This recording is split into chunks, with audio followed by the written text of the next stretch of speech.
Hey, Coach, I guess what's the rundown on Alcorn State? Looks like a team that could have, maybe should have made the tournament last year, a chance to win their league this year.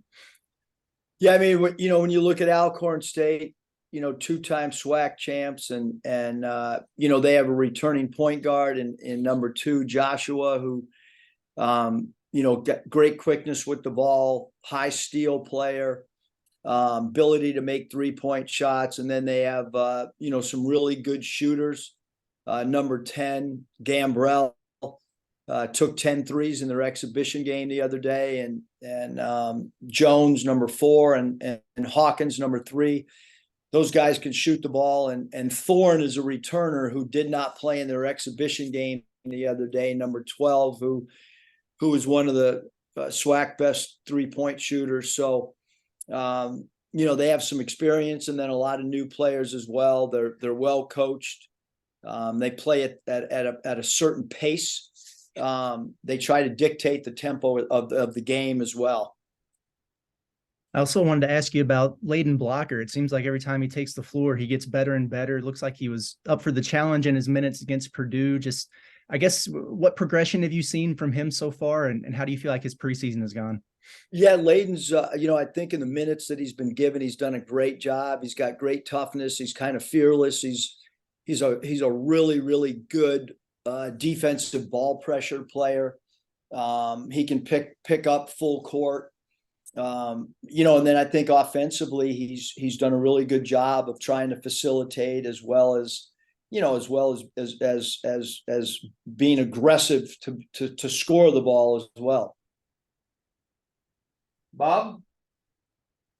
Hey Eric, how you doing? Good, how are you?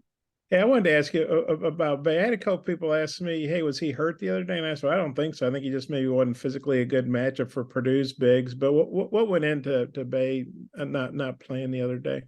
Yes, I mean, we sent Bay down to the scores table at one point, and then there was a matchup that we wanted to stick with what we had, so we had him come back down.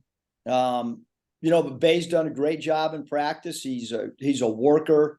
But we just, it was a situation where Chandler Lawson was really following the game plan, and it was hard to take him out based on, the way that he was defending, Edie, and then obviously, Kai did a great job too, although the 5 fouls in 18 minutes, so between those two guys ate up, the center spot, and then we played, we went with some guards as well.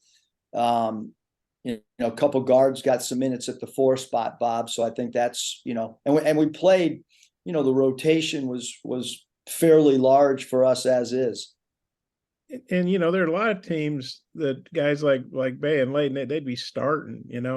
What does it say about y'all that the talent you've accumulated, that you can kind of, how good is it, I guess, to ease, you can ease these, as talented as they are, you can ease these freshmen in. You're not having to throw them into the fire. And last year you had great freshmen, but you did have to play a lot of freshmen a lot of minutes early. How good is it to be able to ease these guys in, and kind of, how would you say they're adjusting to that? Because they're obviously used to being, the center of attention on their high school or AU teams or whatever. Yeah, no, I think that, there's always adjustment for freshmen across the country. You look at, especially in our league, just like there's an adjustment in the NBA. I mean, you look at some NBA rookies and they're playing a lot, and you look at other NBA rookies and they're not playing a lot. And you look at some NBA rookies and they're assigned to G League teams, and other NBA rookies are learning by sitting on the bench and watching and getting better during practice and growing.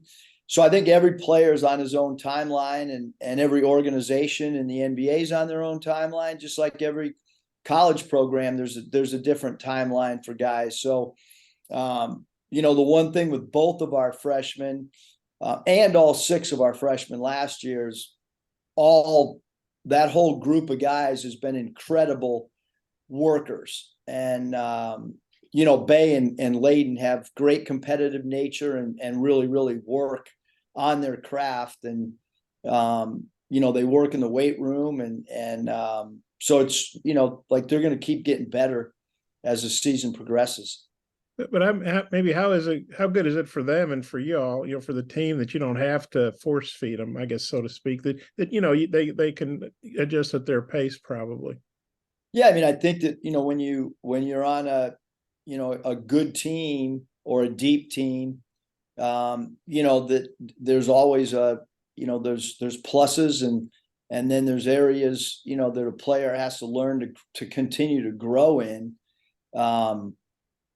Practice, game preps, all those things are obviously new for any freshman, just no different than all of our rookies that are in the NBA. The game preps that they're going through are going to be slightly different than the way they were done at Arkansas, and there's so many more games coming at you. So I mean, I think that for us, we want all of our guys to try to continue to get better every single day.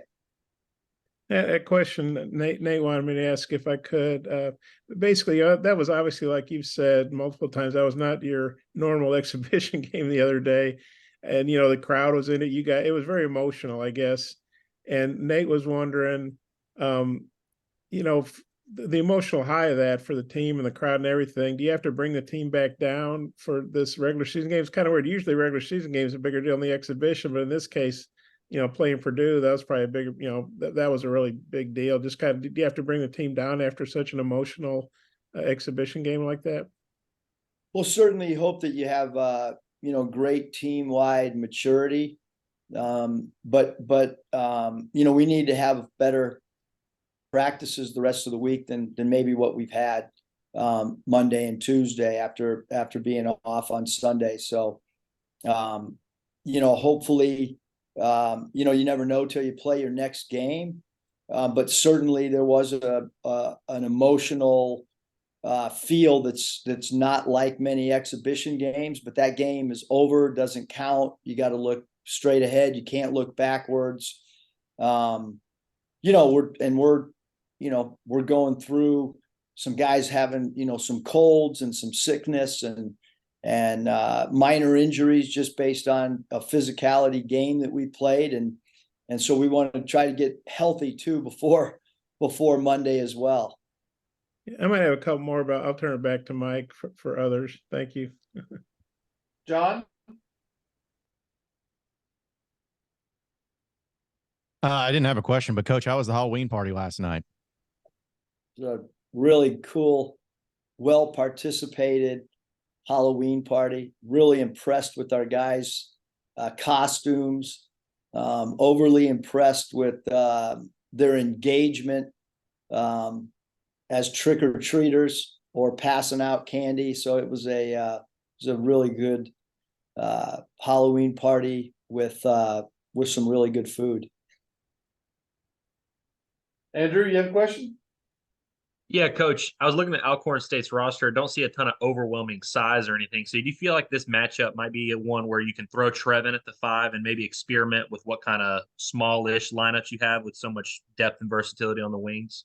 Yeah, I mean, I think that, every game, Andrew, just kind of, like it's going to dictate in the flow of the game. I mean, going into the Purdue game, we felt maybe we were going to have to play a big lineup, and sure enough, when there was a timeout and we were getting ready to diagram plays and TV was at the 3 spot, and we really had not in practice skeleton, dry run, whatever you want to call it, with him at the 3 spot. So we were able to experiment with our really big lineup, having 2 bigs and Brazil in at the 3.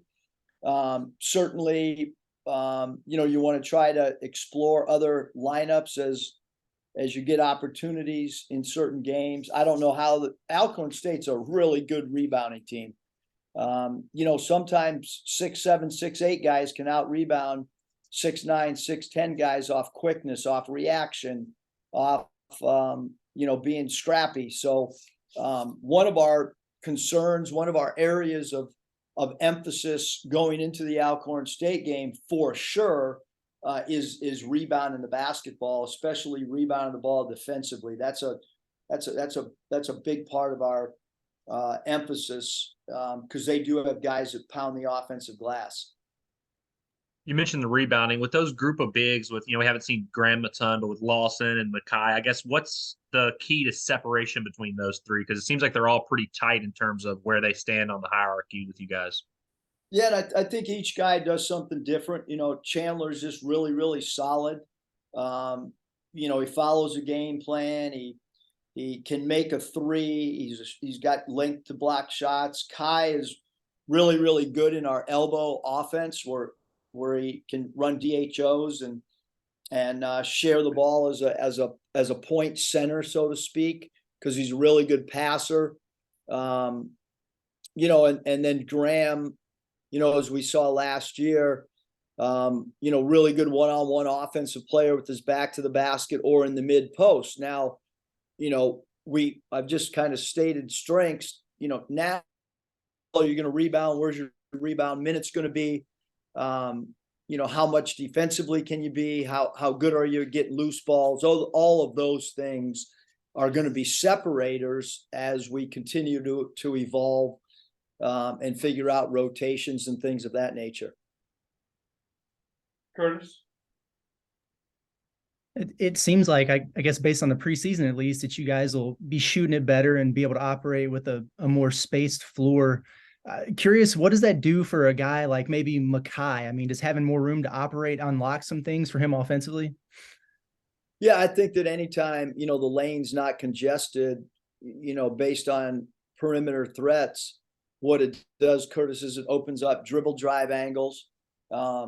We need to be a better free throw attempt team. I mean, we didn't attempt a foul shot against Purdue until 29 and a half minutes into the game. We have to do a way better job because historically our programs or our teams have been not good at getting to the foul line, but great at getting to the foul line. And with the perimeter shooting threats, you'd think you'd be even better getting to the cup, but we would hope that it opens up driving angles and post ups for guys to have more one-on-one situations and not have defenders in the gaps, so to speak. And then correct me if I'm wrong, but has the pregame warm-up routine from a couple years ago made a return in some form or fashion? I guess if so, what sparked the comeback there? Wow, Curtis, somebody finally picked that up. It was really random. I mean, the pregame warm-up in the past had been something that we worked on all summer. This is a variation. We took some stuff that we saw an Argentinian team run, and we kind of mixed it in with some of the stuff that, that my dad's team had done in the past. And, it's a smaller, shorter version, but I'm glad somebody noticed.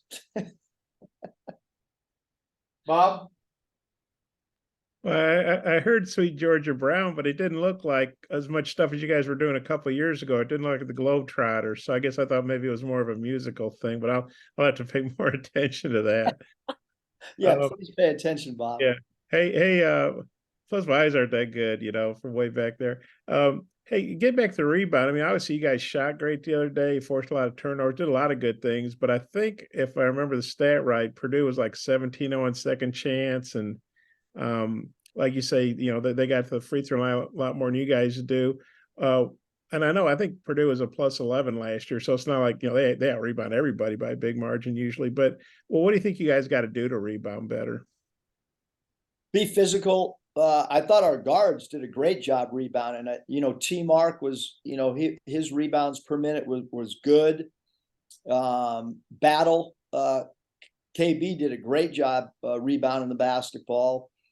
So those two guys in particular, defensive rebounding, were phenomenal. We need our bigs to rebound. Although, one of the assignments for the bigs was to just try to their best to keep Edey off the offensive boards. And I told him, if you block him out and don't get the ball, it is one of our perimeter guys' job to go collect that. And then offensive rebounding, we want to be better as well, Bob. We need to go to the boards more. I mean, we are charting this year goes and no-goes on offensive rebounds. We started doing that after the Purdue game. We charted it. We showed our players which guys went, even if they didn't get the ball, and which guys didn't attempt to go, both offensive rebounding and defensive rebounding. And so we're going to add some things to the way we chart things just based on, it was really lack of offensive rebounding as much as any, because Purdue really is a great offensive rebounding team. You know, I think Chandler said he basically was hit Edie, hit Edie, hit Edie, hit Edie. You other guys get the boards. I think that was his quote or something to that effect. And then, Bay's obviously a guy with a lot of length. Is he a guy that, as if he maybe gets more minutes this game or plays, could he help your rebounding? Yeah, I think Bay can help. If whoever's not getting a minute on that night, you guys are going to ask me. We don't play Graham. You're going to ask if Graham should get in.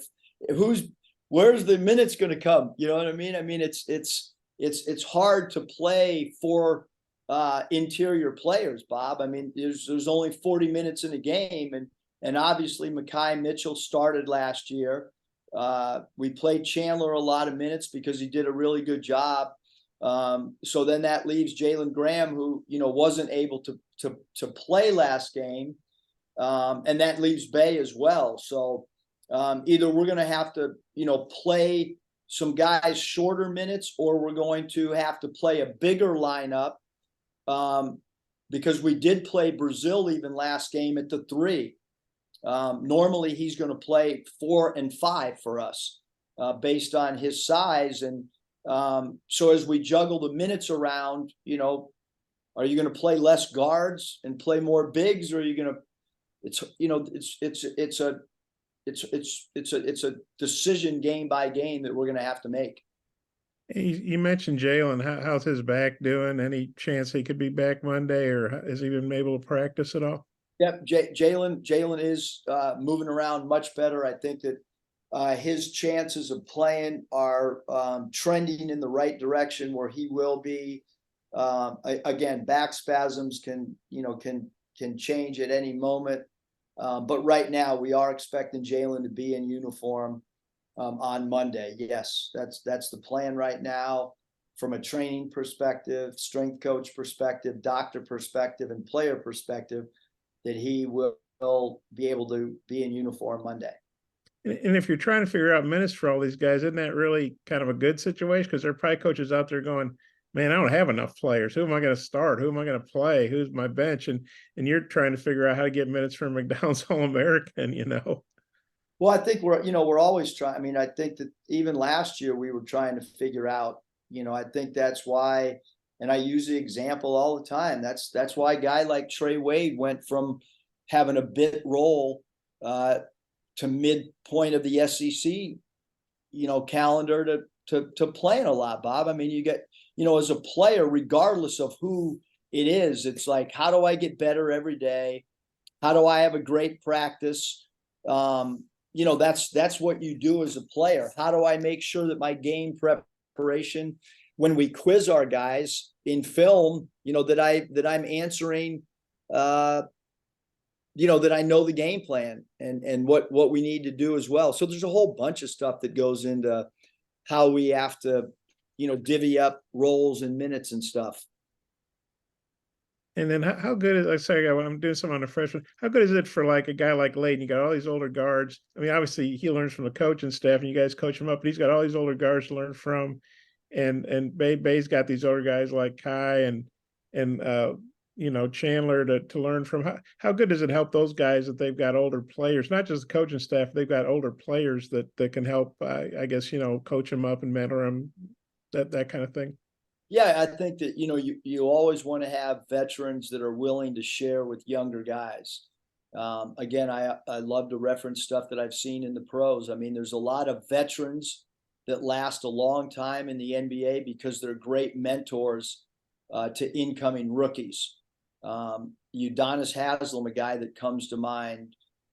Mike Miller was a great mentor to rookies. And so, yes, I think L. Ellis has done a great job of helping Layden, because, all these guys, you're still in competition with teammates, no different than any sport at any level.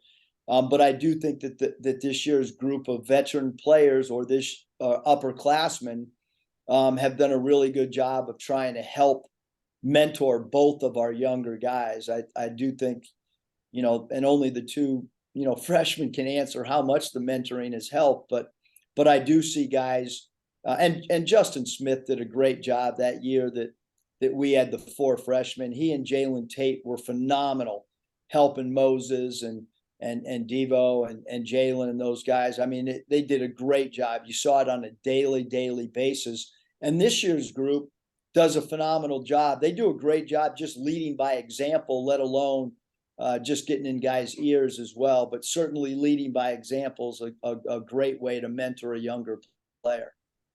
Thanks, Coach. Appreciate your time. Thanks, guys.